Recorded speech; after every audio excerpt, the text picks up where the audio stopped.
Hi, இன்றைக்கி என்ன recipe பார்க்க போகிறோன்னா எக்கு ஒயிட்டை வச்சு தாங்க ஒரு ரெசிபி பார்க்க போகிறோம். ஒயிட் மசாலா செம்ம டேஸ்ட்டாக இருக்கும். ஆக்சுவலாக நான் எக்கு சாப்பிட மாட்டேன். என் ஹஸ்பண்ட் அப்ரூவல் பண்ண ஒரு ரெசிபினா இது தான். ஏன்னா அவர் எது செஞ்சாலும் ஏதாவது ஒன்று சொல்லுவார். ஆனால் இது மட்டும் செம்ம டேஸ்ட்டாக இருக்குதுன்னு சொல்லி சாப்பிடுவார். என் பையன் எக்கு எல்லோ தான் சாப்பிடுவான், ஒயிட்டு சாப்பிட மாட்டான். ஆனால் இந்த மாதிரி செஞ்சு கொடுத்தா சும்மா ஒரு 4-5 பீஸாவது உள்ளே போயிடும். அதனால் அவனுக்காக கண்டுபிடிச்ச ரெசிபி தான் இது. அவன் 2 எக்கோட எல்லோ சாப்பிட்டுட்டு வச்சுருக்கான். ஆயில் ஊற்றிட்டு சோம்பு மட்டும் கொஞ்சம் போட்டுக்கணும். அடுத்து கொஞ்சம் பெரிய வெங்காயம், ஒரு 1/2 வெங்காயம் போட்டிருக்கேன். நான் 2 எக்குக்கு ஒரு 1/2 வெங்காயம் போட்டிருக்கேன். க்ரீன் சில்லி வந்து அப்படியே க்ரஷ் பண்ணி போடுங்க, கட் பண்ணி போடாதீங்க, க்ரஷ் பண்ணி போடுங்க. அப்புறம் கருவேப்பிலை, அவ்வளோதான். இதுக்கப்புறம் வந்து வெஜிடபிள்ஸ் ஏதாவது உங்கள்கிட்ட இருந்தால் ஆட் பண்ணிக்கலாம். என்கிட்ட வந்து இன்றைக்கி கேரட் மட்டும்தான் இருக்குது. கேரட்டு, பீன்ஸு, ப்ராக்கோலியும் போட்டிருக்கேன் சம்டைம்ஸ். ஏன்னா அவன் டைரெக்டாக கொடுத்தா சாப்பிட மாட்டேங்கிறான்னு சொல்லிவிட்டு இதுலேயும் ஆட் பண்ணி கொடுத்துருக்கேன். கொஞ்சம் கொத்தமல்லி லீவ்ஸ் வந்து இந்த ஆயிலே போட்டு ஃப்ரை பண்ணிவிடுங்க. அடுத்து மசாலா வந்து மஞ்சள் பவுட்ரு கொஞ்சமாக போட்டுக்கோங்க. இந்த கொத்தமல்லி லீவ்ஸ் லைட்டாக ஃப்ரை ஆனதும் ஒரு ஸ்மெல் வரும். அதுக்கப்புறம் வந்து மஞ்சள்தூள் போட்டுக்கோங்க. அப்புறம் சிக்கன் மசாலா, நான் வந்து இது ஹோம்மேடாக அரைச்சது, வீட்டில் அரைச்ச பவுட்ரு. நீங்கள் கடையில் வாங்கின போடுறதுனால ஓகே, சிக்கன் மசாலா போட்டுக்கோங்க, இல்லைன்னா குழம்பு மிளகாத்தூள் போட்டுக்கோங்க. இது ஆயிலையும் வந்து நல்லா இது ஃப்ரை ஆயிடணும். சால்ட்டு வந்து இப்போவே ஆட் பண்ணிடுங்க. இந்த ஆனியனுக்கான சால்ட்டு வந்து ரொம்ப அதிகமாக ஆட் பண்ணிங்கன்னா ஆனியனில் வந்து ஒரு மாதிரி உப்பு கரிக்கிற மாதிரி இருக்கும்.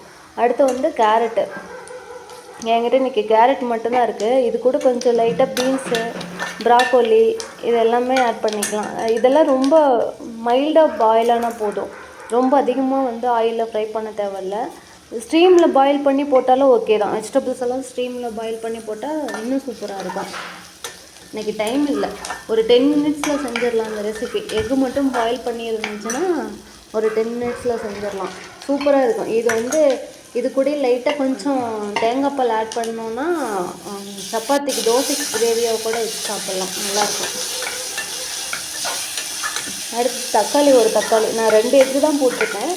2 எக்கோட ஒயிட்டு மட்டும் எடுத்து வச்சுருக்கேன். அதனால் நான் ஒரே ஒரு தக்காளி மட்டும் போட்டுக்கிறேன். நீங்கள் எக்குக்கு தகுந்த மாதிரி தக்காளியும் வெஜிடபிள்ஸையும் ஆட் பண்ணிக்கோங்க. வெஜிடபிள்ஸ் ரொம்ப போயிட்டாலும் நல்லா இருக்காது. நான் ஒரே ஒரு தக்காளி மட்டும் கட் பண்ணி அது லைட்டாக பாயில் ஆகணும். நல்லா கொஞ்சம் அந்த இதெல்லாம் பச்சை வாசம் வராமல் அளவுக்கு ஃப்ரை பண்ணிக்கோங்க. அடுத்து தக்காளி நல்லா கொஞ்சம் மேஷ் ஆனதுக்கப்புறம் எக்கோட ஒயிட்டு மட்டும் எடுத்து போட்டுருங்க. அவங்க 2 எக்கில் ஒரு எக்கோட ஒயிட்டு எல்லோவை சாப்பிட்டுட்டு வச்சுருக்கான். நான் 2 எக்கோட ஒயிட்டையும் எடுத்து கட் பண்ணி இதில் போட்டிருக்கேன். இது ஒரு 2 to 3 மினிட்ஸ் வந்து எக்கு போட்டதுக்கப்புறம் பரட்டினா போதுங்க, ரொம்பலாம் பரட்ட தேவையில்ல.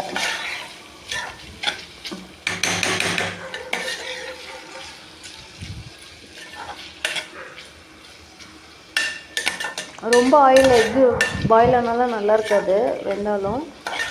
ஒரு 2 to 3 மினிட்ஸ் மட்டும் மீடியம் ஃப்ளேமில் வச்சுட்டு நீங்கள் இது பண்ணுங்கள்.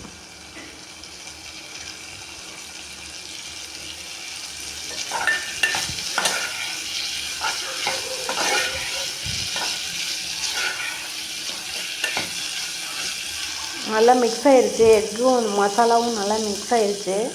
அதுக்கப்புறம் கொத்தமல்லி தலையை போட்டுட்டு ஆஃப் பண்ணிடுங்க. இது நல்லா பரட்டி ரைஸ் கூட சாப்பிட்லாம். ரைஸ் கூட சாம்பார், ரைஸ் கூட சாப்பிட்லாம். எங்கள் வீட்டில் வந்து பச்சைப்பயிறு சாம்பார் கூட வந்து பச்சைப்பயிறு குழம்பு கூட இது பொரியலாக சாப்பிடுவாங்க. தோசைக்கும் சைட் டிஷ்ஷாக வச்சு சாப்பிட்டா செம்ம டேஸ்ட்டாக இருக்கும். இது கூட கொஞ்சம் தேங்காய் பால் ஆட் பண்ணும்போது மசாலா கொஞ்சம் அதிகமாக போட்டுக்கணும், ஏன்னா காரம் குறைஞ்சிடும் இல்லைங்களா. ஒரு டைம் ட்ரை பண்ணி பாருங்கள். இதை ட்ரை பண்ணுறவங்க கீழே கமெண்ட் பண்ணுங்கள் எப்படி இருக்குதுன்னு. சீரியஸாகவே நல்லா இருக்குன்னு சொன்னாங்க. என் பையனும் சாப்பிட்டான், என் ஹஸ்பண்டும் சாப்பிட்டுட்டு சூப்பராக இருக்குதுன்னு சொன்னார். தேங்க்யூ.